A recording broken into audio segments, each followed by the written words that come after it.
اے پیغمبر صلی اللہ علیہ وآلہ وسلم، مسلمانوں سے کہہ دو کہ جب اپنی بیویوں کو طلاق دینے لگو تو ان کی عدت کو پیش نظر رکھ کر طلاق دو اور عدت کا شمار رکھو، اور اللہ سے جو تمہارا پروردگار ہے ڈرو، نہ تو تم ہی ان کو ایام عدت میں ان کے گھروں سے نکالو اور نہ وہ خود ہی نکلیں۔ ہاں اگر وہ کھلی بے حیائی کریں تو اور بات ہے، اور یہ اللہ کی حدیں ہیں، اور جو اللہ کی حدوں سے تجاوز کرے گا وہ اپنے آپ پر ظلم کرے گا۔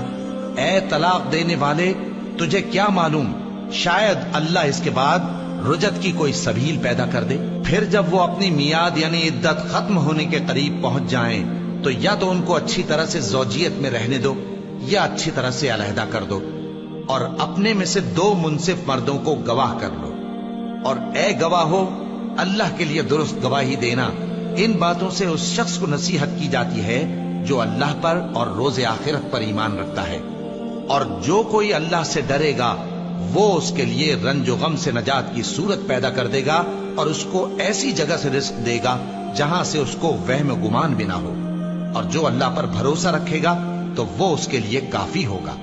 اللہ اپنے کام کو جو وہ کرنا چاہتا ہے پورا کر دیتا ہے۔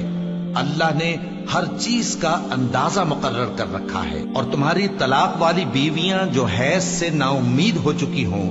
اگر تم کو ان کی عدت کے بارے میں شبہ ہو تو ان کی عدت 3 مہینے ہے، اور جن کو ابھی حیض نہیں آنے لگا ان کی عدت بھی یہی ہے۔ اور حمل والی عورتوں کی عدت وضع حمل یعنی بچہ جننے تک ہے، اور جو اللہ سے ڈرے گا اللہ اس کے کام میں سہولت پیدا کر دے گا۔ یہ اللہ کا حکم ہے جو اس نے تم پر نازل کیا ہے، اور جو اللہ سے ڈرے گا وہ اس سے اس کے گناہ دور کر دے گا اور اسے اجر عظیم